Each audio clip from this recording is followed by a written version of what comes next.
Kaveri delta மாவட்டங்களை பொறுத்தளவிற்கு படிப்படியாக வரக்கூடிய மணி நேரத்தில் மழைப்பொழிவு அதிகரிக்கும் அப்படின்னு எதிர்பார்க்கலாம். குறிப்பா இன்று இரவு நவம்பர் 28ஆம் தேதி இரவு தொடங்கி நவம்பர் 30ஆம் தேதி காலை வரையிலான 36 மணி நேரத்தில், ஏன்னா நமக்கு முழுமையாகவே நிலப்பரப்பின் ஊடுருவல்லையே வந்திருக்கு. இது டெல்டா கடற்கரையை அடையும் போது முழுமையாக கடல் பகுதிக்கு வரும். அங்க இருக்கக்கூடிய வெப்பநிலை மற்றும் காற்றின் போக்கு போன்றவை இந்த புயல் மேலும் வலுவடைவதற்கான ஒரு சாதக சூழலை ஏற்படுத்தும். புதிய தலைமுறை நேயர்களுக்கு வணக்கம். டித்வா புயல் இலங்கைக்கு அருகில் இருக்கக்கூடிய நிலையில அடுத்ததாக தமிழகத்தை நோக்கி நகரவிருக்குது. இது தொடர்பாக தொடர்ந்து நம்ம பார்த்து வந்துட்டு இருக்கோம். அந்த வகையில இலங்கைக்கு இனி வரக்கூடிய நாட்கள்ல மழை எப்படி இருக்கும், டெல்டா மாவட்டங்கள்ல மழையினுடைய தீவிரம் எப்படி இருக்கும் போன்ற பல்வேறு விவரங்களை பற்றி நமக்கு விரிவாக தருவதற்காக தனியார் வானிலை ஆய்வாளர் திரு ஹேமச்சந்தர் அவர்கள் நம்முடன் இணைந்திருக்கிறார். வணக்கம். வணக்கம். தற்போது இலங்கையில மழையினுடைய அந்த தீவிரம் அப்படிங்கிறது எவ்வளவு மோசமாக இருக்குன்னு நம்ம பார்த்துட்டு வந்துட்டு இருக்கோம். அடுத்து வரக்கூடிய நாட்கள்ல இலங்கையில மழை எப்படி இருக்கும்? இலங்கையை பொறுத்தளவிற்கு இன்று காலை முதல் மழையின் தாக்கம் குறைய தொடங்கியிருக்கு. குறிப்பா தற்போது பார்த்தோம்னா நமக்கு திரிகோணமலைக்கு வடக்கே அந்த டித்வா புயல் மையம் கொண்டிருக்கு. இதன் காரணமாக நமக்கு இலங்கையின் பெரும்பாலான பகுதிகளில் மழைப்பொழிவு குறைய தொடங்கியிருக்கு. வடக்கு பகுதிகளில் மட்டும் மழைப்பொழிவு அடுத்த சில மணி நேரங்கள் நீடிக்கும்னு எதிர்பார்க்கலாம். அதன் பிறகு படிப்படியாக குறையும் அப்படின்னு எதிர்பார்க்கப்படுது. தற்போது பார்த்தோம்னா இலங்கையின் நிலப்பரப்பின் ஊடுருவல் இருப்பதன் காரணமா, அதாவது பார்த்தோம்னா புயலின் பாதி பகுதி இலங்கை நிலப்பரப்புல இருக்கு, பிற பகுதிகள் தான் கடல்ல இருக்கு. அதன் காரணமா மேக குவியல்கள் சற்றே வலுவிழந்திருக்கு. இது தொடர்ச்சியாக வடக்கு நோக்கி நகர்ந்து நமக்கு டெல்டா கடற்கரை பகுதிகளை இன்று நள்ளிரவு நாளை காலை நேரத்தில் அடையும் அப்படின்னு எதிர்பார்க்கப்படுது. இந்த கடல் பகுதிக்கு வந்த பிறகு மீண்டும் அடர் மேக குவியல்கள் நமக்கு உருவாகும் அப்படின்னு நம்ம எதிர்பார்க்கலாம். டெல்டா மாவட்டங்களுக்கு அடுத்ததாக போகும் அப்படின்னு சொல்லும் போது முதற்கட்டமாக என்ன மாதிரியான விஷயங்கள் நடக்க போகுது? மழையினுடைய தீவிரம் எப்படி இருக்கும்? ஒரு காற்றினுடைய நிலவரம்ங்கிறது எப்படி இருக்கும்? குறிப்பா பார்த்தோம்னா இன்று காலை முதலே தென் மாவட்டங்கள்ல பரவலா மழை பதிவாகிட்டு இருக்கு. நம்ம பார்க்கிறோம் புதுக்கோட்டை, ராமநாதபுரம் மற்றும் தூத்துக்குடி போன்ற மாவட்டங்கள்ல லேசான மழை பதிவாகிட்டு இருக்கு. டெல்டாவின் கடலோர பகுதிகளில் மிதமான மழை பதிவாக தொடங்கி இருக்கிறத பார்க்க முடியுது. இந்த சூழல்ல இன்று இரவு பொறுத்தளவுக்கு தென் கடலோர மாவட்டங்களான ராமநாதபுரம், தூத்துக்குடி, திருநெல்வேலி, கன்னியாகுமரி, புதுக்கோட்டை மாவட்டங்கள்ல பரவலாக மிதமானது முதல் சற்றே கனமழை எதிர்பார்க்கலாம். ஒரு சில இடங்கள்ல கனமழைக்கும் வாய்ப்புகள் இருக்கு. காவிரி டெல்டா மாவட்டங்களை பொறுத்தளவிற்கு படிப்படியா வரக்கூடிய மணி நேரத்தில் மழைப்பொழிவு அதிகரிக்கும் அப்படின்னு எதிர்பார்க்கலாம். குறிப்பா இன்று இரவு நவம்பர் 28ஆம் தேதி இரவு தொடங்கி நவம்பர் 30ஆம் தேதி காலை வரையிலான 36 மணி நேரத்தில் காவிரி டெல்டா மாவட்டங்களில் பரவலாக கனமுதல் மிக கனமழையும், ஒரு சில இடங்கள்ல கடலோர பகுதிகளில் அதீத கனமழைக்கும் வாய்ப்புகள் இருக்கு. குறிப்பா பார்த்தோம்னா நமக்கு புயல் தொடர்ச்சியாக நாளை காலை நம்ம டெல்டா கடற்கரை அடையும். அப்படி அடையும் போது சற்றே வலுவடையும் அப்படின்னு எதிர்பார்க்கப்படுது. ஏன்னா நமக்கு முழுமையாகவே நிலப்பரப்பின் ஊடுருவல்லையே வந்திருக்கு. இது டெல்டா கடற்கரையை அடையும் போது முழுமையாக கடல் பகுதிக்கு வரும். அங்க இருக்கக்கூடிய வெப்பநிலை மற்றும் காற்றின் போக்கு போன்றவை இந்த புயல் மேலும் வலுவடைவதற்கான ஒரு சாதக சூழலை ஏற்படுத்தும். அதே சமயத்துல இது தீவிர புயலா வலுவடைய போறதுல புயலாகவே தான் இழந்த சக்திகளை மீண்டும் பெற்று புதிய மேக குவியல்களை நாளை காலை நமக்கு டெல்டா பகுதிகளில் உருவாக்கும் அப்படின்னு எதிர்பார்க்கலாம். அதே போல இன்னொன்று நம்ம முக்கியமாக கவனிக்க வேண்டியது என்ன அப்படின்னு பார்த்தோம்னா, நமக்கு டெல்டாவின் கடற்கரை பகுதிகளில் இந்த புயல் மையம் கொள்ளும் போது புயலின் மேற்கு பகுதி கடற்கரை ஓர காவிரி படுகை மாவட்டங்கள்ல விழும். குறிப்பா பார்த்தோம்னா கடலூர், மயிலாடுதுறை, காரைக்கால், நாகப்பட்டினம், திருவாரூர், தஞ்சாவூர் உள்ளிட்ட மாவட்டங்கள். அப்படி புயலின் மேற்கு பகுதி மேலே விழும்போது காற்றின் பாதிப்போ அல்லது காற்றின் சேதமோ இருக்காது.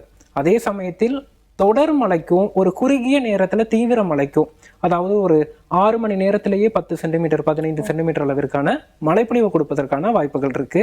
இது டெல்டாவில் நிலப்பரப்பில் ஊடுருவலை ஏற்படுத்திவிட்டு பிறகு மீண்டும் முழுமையாக கரையேறாமல் தொடர்ச்சியாக வடக்கு நோக்கி பயணிக்கும் அப்படின்னு நம்ம எதிர்பார்க்கலாம். அப்படி பார்க்கும்போது நமக்கு நாளைய தினம் குறிப்பா நவம்பர் 29ஆம் தேதி காவிரி படுகை மாவட்டங்களான கடலூர், மயிலாடுதுறை, காரைக்கால், நாகப்பட்டினம், திருவாரூர், தஞ்சாவூர் உள்ளிட்ட மாவட்டங்கள் சற்று எச்சரிக்கையா இருக்கணும். தொடர் கனமழைக்கும் குறுகிய நேரத்துல தீவிர மழைக்கும் வாய்ப்புகள் இருக்கு. இந்த புயல் சின்னம் நம்ம அருகே கரையை கடக்காவிட்டாலும் புயலின் முன்பகுதி காவிரி படுகை மாவட்டங்கள் மீது விழும் எனவும், புயல் சின்னம் காவிரி படுகை மாவட்டங்கள் அருகில் வலுப்பெறுவதற்கான வாய்ப்புகள் இருக்கு. அதன் காரணமா புதிய மேக குவியல்கள் உருவாக்கி நாளைய தினம் மழைப்பொழிவை தீவிரப்படுத்தும் எதிர்பார்க்கப்படுது. நீங்க குறிப்பிட்டது போல மழையினுடைய தீவிரம் அதிகமாக இருக்கும் அப்படின்னு சொல்லியிருக்கீங்க. தீவிரம் எவ்வளவு நாட்கள் கழித்து கொஞ்சம் படிப்படியாக குறையும்னு எதிர்பார்க்கலாம்? குறிப்பா நமக்கு மிக மெதுவாக நகரும் அல்லது ஒரே இடத்தில் நிலை கொள்வதற்கு வாய்ப்பு இருக்கு. அந்த நிகழ்வு அப்படிங்கிறது ஒரு 12 மணி நேரம் முதல் 15 மணி நேரம் வரைக்கும் நீடிப்பதற்கு வாய்ப்பு இருக்கு. அப்படி பார்த்தால் இன்று இரவு முதல் படிப்படியாக தொடங்கக்கூடிய மழை நாளை பகல் நேரம் முழுவதுமே சற்று தீவிரமா இருக்கும். நவம்பர் 29ஆம் தேதி நள்ளிரவுக்கு பின்பு மழையின் தாக்கம் படிப்படியாக குறையும். இந்த மழைப்பொழிவு தொடங்கும் போதே தெற்கு டெல்டாவில் தொடங்கி வடக்கு டெல்டாவில் படிப்படியா பரவலாகும். மழைப்பொழிவு முடிவடைவதும் நமக்கு தெற்கு டெல்டால குறைய தொடங்கி வடக்கு டெல்டா நோக்கியும் குறையும். டெல்டா பகுதியை பொறுத்த வரைக்கும் இந்த மழையினுடைய தீவிரத்தை பொறுத்து அங்க இருக்கக்கூடிய விவசாயிகளுக்கு என்ன மாதிரியான பாதிப்புகள் ஏற்படுவதற்கான வாய்ப்புகள் இருக்கு? குறிப்பா நம்ம தொடர்ச்சியாக பதிவு செய்து வருகிறோம். அதாவது விவசாயிகளை பொறுத்தளவிற்கு முழுமையாக தண்ணீரை வடிய வைத்து அதற்கு இந்த மழைப்பொழிவுக்கு ஏற்ற சூழலை ஏற்படுத்துங்கன்னு. அதே போல நம்ம முன்பே பதிவு செய்திருந்தோம், வடிகால்களை சரி செய்து தண்ணீர் வடிவதற்கு ஏற்ற சூழலை ஏற்படுத்துமாறு. இந்த சூழல்ல தற்போதைய நிலையில விவசாயிகள் இன்று இரவு மழை தொடங்கி நாளை பகல் நேரம் முழுவதும் அந்த தொடர் கனமழைக்கான வாய்ப்புகள் இருக்கு. மழையின் போது நம்ம விளைநிலங்களை போய் பார்த்துட்டு வர்றோம் அப்படிங்கிற ஒரு செய்தியோட போய் பார்க்காம மழைப்பொழிவு முழுமையாக நின்ற பிறகு போய் நீங்க விளைநிலங்களை பார்த்துக்கலாம். அதற்கு முன்னதாக மழை பெய்யும் போதே வடிய வைப்பதற்கான சூழலை எல்லாம் சிலர் ஏற்படுத்துவாங்க. அதையெல்லாம் தவிர்ப்பது நல்லது. ஒட்டுமொத்தமா இந்த புயல் சின்னம் அதாவது காவிரி டெல்டா பகுதிகளை நோக்கி அகன்று செல்லும் வரைக்கும் மக்கள் சற்று எச்சரிக்கையா இருக்கணும். மக்கள் அச்சப்பட தேவையில்லை. அதே சமயத்தில் அவசியமின்றி வெளியில் செல்வதை தவிர்த்து விட்டு வீடுகளிலேயே பாதுகாப்பாக இருப்பது நல்லது.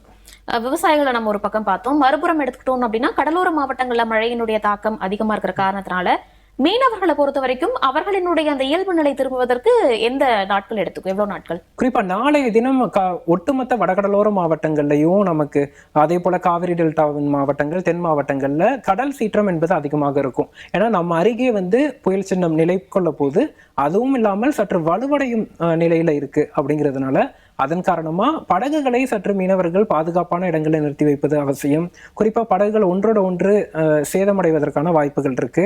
நாளைய தினம் கடல் சீற்றம் என்பது அதிகமாக இருக்கும். இயல்பாகவே வார விடுமுறை நாட்கள் என்பதனால மக்களுமே கடற்கரைக்கு செல்பவர்கள் இருப்பாங்க. அவர்கள் கடற்கரைக்கு செல்வதை தவிர்ப்பது நல்லது. குறிப்பா இந்த புயல் நம்மை நோக்கி உடனடியாக கரையை கடக்காமல் நம் காவிரி படுகை அருகே நிலை கொண்டு பிறகு மீண்டும் வடக்கு நோக்கி சென்னை நோக்கி நகர இருக்கு. அப்படி பார்க்கும்போது ஒட்டுமொத்த கடலோரத்திலுமே சற்று எச்சரிக்கையாக இருக்க வேண்டியது அவசியம். பள்ளி மாணவர்களா இருக்கட்டும், வேலைக்கு செல்பவர்கள், இந்த மாதிரி எல்லா மக்களுக்குமே இந்த மழை எப்படி இருக்கும்? இயல்பு நிலைக்கு திரும்புவதற்கு குறிப்பா டெல்டா பகுதியில எவ்வளவு நாட்கள் எடுத்துக்கும்? இயல்பா டெல்டா மாவட்டங்களை பொறுத்தளவிற்கு நவம்பர் 30ஆம் தேதி காலை முதல் மழையின் தாக்கம் படிப்படியாக குறையும்னு எதிர்பார்க்கலாம். அதன் பின்பு நாளைய தினம் பெய்யக்கூடிய மழைப்பொழிவின் தீவிரத்தை பொறுத்து இயல்பு நிலைக்கு திரும்புவது குறித்து நம்ம வரக்கூடிய நாட்கள்ல பார்க்கலாம். தற்போதைய நிலையில அடுத்த 24 மணி நேரம், குறிப்பா நவம்பர் 28 இரவு தொடங்கக்கூடிய மழை நவம்பர் 30ஆம் தேதி காலை வரைக்கும் இந்த டெல்டா அருகே அந்த புயல் சின்னத்தின் முன்பகுதி கரையேறும் என்பதனால மக்கள் எச்சரிக்கையா இருக்கணும். 30ஆம் தேதிக்கு காலைக்கு பின்பு டெல்டா மாவட்டங்களில் மழைப்பொழிவு படிப்படியாக குறையும். அதனை ஒட்டி இருக்கக்கூடிய உள் மாவட்டங்களையும் பரவலாக மழை எதிர்பார்க்கலாம். குறிப்பா நம்ம அரியலூர், பெரம்பலூர், திருச்சி போன்ற மாவட்டங்களும், தெற்கே பார்த்தோம்னா சிவகங்கை, புதுக்கோட்டை போன்ற மாவட்டங்கள்லையும், வடக்கு உள் மாவட்டங்கள்லையுமே பரவலான மழைக்கான வாய்ப்புகள் இருக்கு. நாளைய தினம் முழுமையாக டெல்டாவில் தீவிரமான மழைப்பொழிவு பதிவாகி இந்த புயல் சின்னம் மீண்டும் சென்னை நோக்கி திரும்பும் போது வடகடலோர மாவட்டங்கள்லையும் படிப்படியாக மழை அதிகரிக்கும் அப்படின்னு எதிர்பார்க்கப்படுது. குறிப்பா சென்னை உள்ளிட்ட மாவட்டங்கள்லையும். குறிப்பா இந்த டெல்டாவை தாண்டி என்னென்ன பகுதிகளில் மழை இருக்க போகுது அப்படின்னு சொல்லியிருந்தீங்க. அதை தாண்டி இந்த புயலினுடைய தாக்கம் தமிழகத்தை பொறுத்த வரைக்கும் என்ன மாதிரியான பகுதிகளில் மழை வரவைப்பதற்கான வாய்ப்புகள் இருக்கு? ஒட்டுமொத்தமா பார்த்தா இந்த புயல் சின்னத்தை பொறுத்தளவிற்கு காற்று பாதிப்பை ஏற்படுத்த போறதில்லை. ஒட்டுமொத்த தமிழகத்திலுமே காற்று அச்சம் கொள்ள தேவையில்லை. குறிப்பா டெல்டா மாவட்ட மக்கள் புயல் நம்ம அருகே வருகிறது, புயலின் முன்பகுதி நம்ம மீது விழும் தான் சொல்றாங்களே அப்படிங்கிற ஒரு பயமும் அச்சமும் இருக்கும். ஆனா கஜா புயல் போன்ற ஒரு காற்று பாதிப்பை ஏற்படுத்தாது. தரைக்காற்று 50 முதல் 60 கிலோமீட்டர் வரைக்கும் செல்லும். அவ்வப்போது 65 கிலோமீட்டர் வரைக்கும் செல்லலாம். ஆனால் அது பாதிக்கும் காற்றாக அமையாது. ஒட்டுமொத்த தமிழகத்திற்குமே இதேதான். ஆனால் மழைப்பொழிவு என்பது தொடர்ந்து கண்காணிக்க வேண்டிய ஒன்று. தற்போதைய நிலவரப்படி இந்த புயலின் நகர்வு டெல்டா கடற்கரை அருகே நாளைய தினம் நவம்பர் 29ஆம் தேதி மிக மெதுவாக நகர இருக்கு அல்லது ஒரே இடத்தில் நிலை கொள்ள இருக்கு. இதன் காரணமாக நமக்கு டெல்டா மாவட்டங்கள்ல சற்று குறுகிய நேரத்துல தீவிர மழைக்கான வாய்ப்புகள் இருக்கு. அவர்கள் சற்று எச்சரிக்கையாக இருக்கணும். அதனை ஒட்டிய மாவட்டங்கள்லையும் பரவலான மழைப்பொழிவை பாதிக்காத மழைப்பொழிவை நம்ம எதிர்பார்க்கலாம். டெல்டா மாவட்டங்களை நம்ம பார்த்திருக்கோம். தொடர்ச்சியாக இது சென்னை போன்ற பகுதிகளில் இந்த மாதிரியான பாதிப்புகளை ஏற்படுத்த போகுது, மழையினுடைய தீவிரம் எப்படி இருக்க போகுது அப்படிங்கறத பத்தி நம்ம அடுத்த காணொளியில பார்க்கலாம். நன்றி.